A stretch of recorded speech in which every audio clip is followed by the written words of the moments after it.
భూమిపై ఉండే ప్రతి మానవుని మదిలో వివిధ కోర్కెలు ఉంటాయి. ఇవి నెరవేర్చుకునేందుకు వివిధ రకాల యజ్ఞ యాగాదులు, పూజలు, పునస్కారాలు చేస్తూ ఉంటారు. ముఖ్యంగా ప్రతి ఆలయంలో ఉండే నవగ్రహాలకు ప్రత్యేక పూజలు చేస్తూ ప్రదక్షిణలు చేస్తూ ఉంటారు. అయితే ప్రకృతిలో ఉన్న నవగ్రహాలను పూజించేందుకు ప్రత్యేక పూజలు చేయాల్సిందే. ముఖ్యంగా వీటి అనుగ్రహానికి వివిధ రకాల వ్రతాలను చేస్తే ఫలితం కనిపిస్తుంది. ఆ నవగ్రహాల అనుగ్రహానికి చేయవలసిన వ్రతాలను ఓసారి పరిశీలిద్దాం. సూర్యగ్రహ అనుగ్రహానికి రథసప్తమి, శ్రీరామనవమి, కేదారేశ్వర, సూర్యచంద్ర వ్రతం చేయాలి.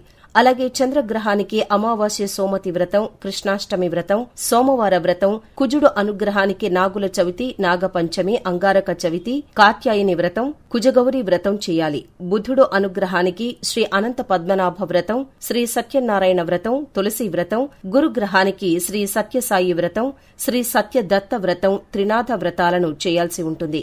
అలాగే శుక్రుడు అనుగ్రహానికి వరలక్ష్మి వ్రతం, వైభవలక్ష్మి వ్రతం, శ్రీలక్ష్మి కుబేర వ్రతం, సంతోషిమాత, అనఘాదేవి వ్రతాలను చెయ్యాలి. శనిగ్రహం అనుగ్రహానికి హనుమద్వ్రతము, శివరాత్రి, శనీశ్వర వ్రతాలు, రాహుగ్రహానికి శ్రీదేవి నవరాత్రి, సావిత్రి, షోడశ గౌరీ వ్రతం, కేతువు అనుగ్రహానికి వినాయక చవితి, సంకష్టహర చతుర్థి, పుత్ర గణపతి వ్రతాలు చేస్తే ఫలితం ఉంటుందని సిద్ధాంతాలు చెబుతున్నాయి.